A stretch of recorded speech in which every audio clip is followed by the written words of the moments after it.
Assalamualaikum warahmatullahi wabarakatuh. Saya perwakilan dari kelompok 10 yang beranggotakan 2 orang, yaitu rekan saya yang bernama Indra Kurniawan dengan NPM 1857201038 dan saya pribadi Miftahul Janah dengan NPM 1857201114. Pada kesempatan kali ini, saya akan memenuhi tugas mata kuliah Sistem Informasi Perbankan dengan dosen pengampu Bapak Rupin Sudarwanto, SPD, MTI. Di video kali ini, saya akan mempresentasikan materi mengenai pemrosesan file dan konsep manajemen. Apa saja yang akan kita bahas?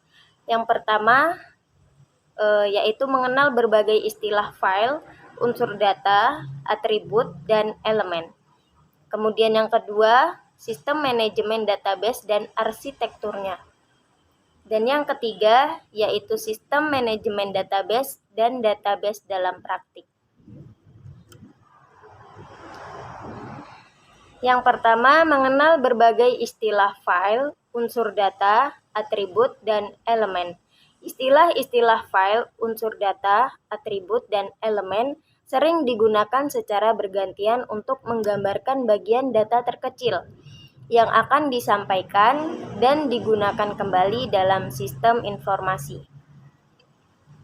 Jika hanya beberapa bagian file yang dibutuhkan pengguna, file tersebut harus dibagi ke dalam beberapa item data.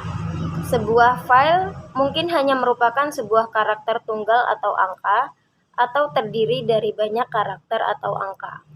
Kemudian contoh file mencakup beberapa item, yaitu yang pertama nama pelanggan, yang kedua nomor tunjangan sosial karyawan, dan yang ketiga nomor pesanan pembelian.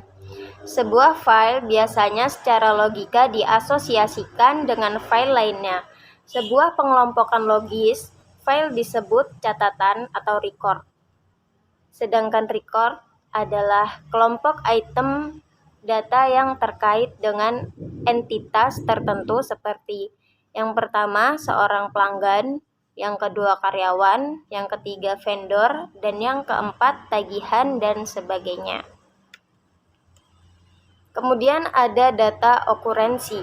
Struktur record memiliki okurensi yang juga disebut instansi. Record okurensi merupakan satu set khusus nilai data-data untuk record tersebut. Contoh, karyawan dalam kurung ada nama, nomor, dan usia. Okurensinya karyawan dalam kurung nama Sundari, nomor 9912, kemudian usia 40. Di sini ada perbedaan fixed length record dan variable length record. Fixed length record, yang pertama dalam sebuah fixed length record itu baik jumlah file dan panjangnya, ukuran karakter tiap file itu sudah tetap. Kemudian lebih mudah dimanipulasi dalam aplikasi komputer dibandingkan variable length record. Dan yang ketiga, kebanyakan record yang disimpan dalam Direct Access Strong Devices atau DASD adalah fixed length. Sedangkan variable length record itu dalam variable length record, lebar file dapat disesuaikan untuk tiap data okurensi. Jumlah aktual file dapat bervariasi dari satu data okurensi dengan data okurensi lainnya.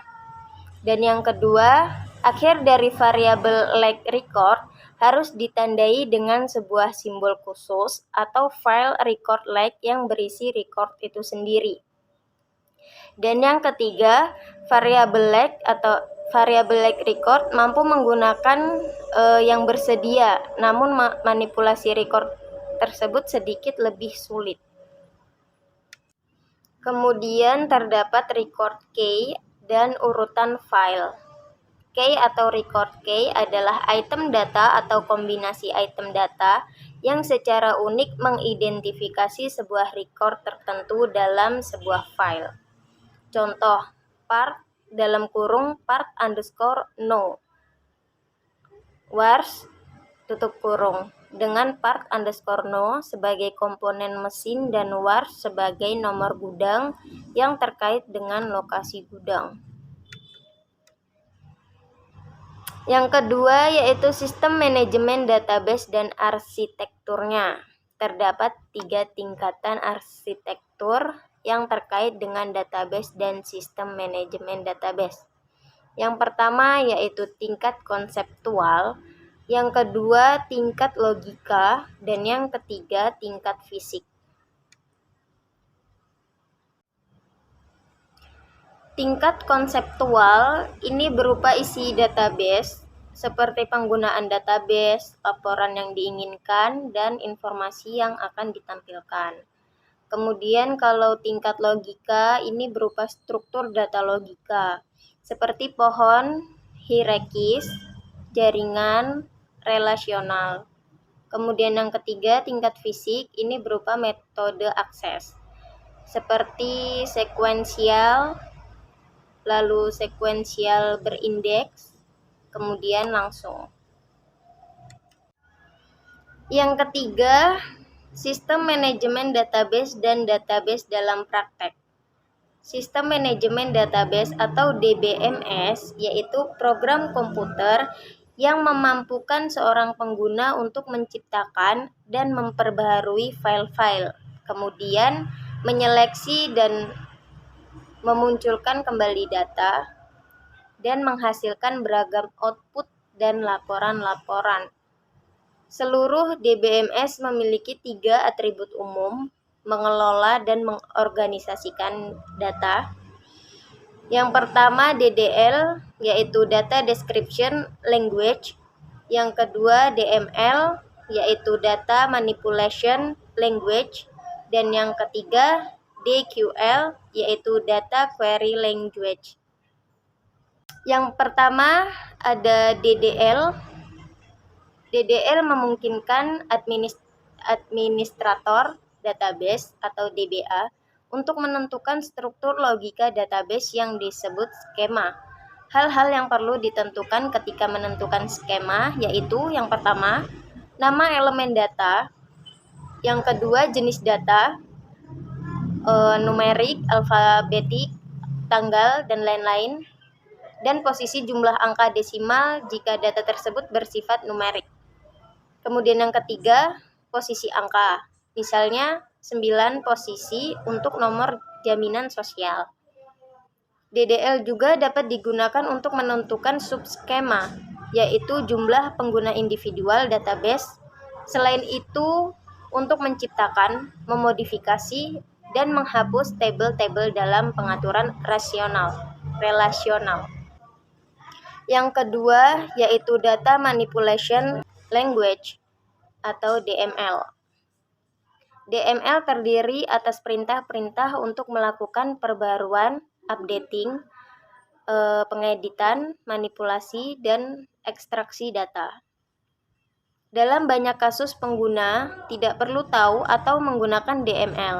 Namun demikian, program aplikasi secara otomatis menghasilkan laporan DML untuk memenuhi permintaan pengguna. Lalu yang ketiga yaitu Data Query Language.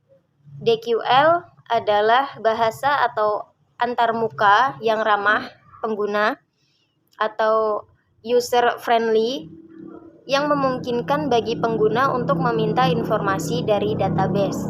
Salah satu antarmuka yang friendly ini adalah QBE, yaitu Query by Example, yang memungkinkan bagi pengguna untuk meminta informasi hanya dengan mengisi tempat-tempat yang kosong. Nah, jadi itu saja yang dapat saya sampaikan, yang dapat saya jelaskan. Kurang dan lebihnya saya mohon maaf. Saya akhiri. Wassalamualaikum warahmatullahi wabarakatuh.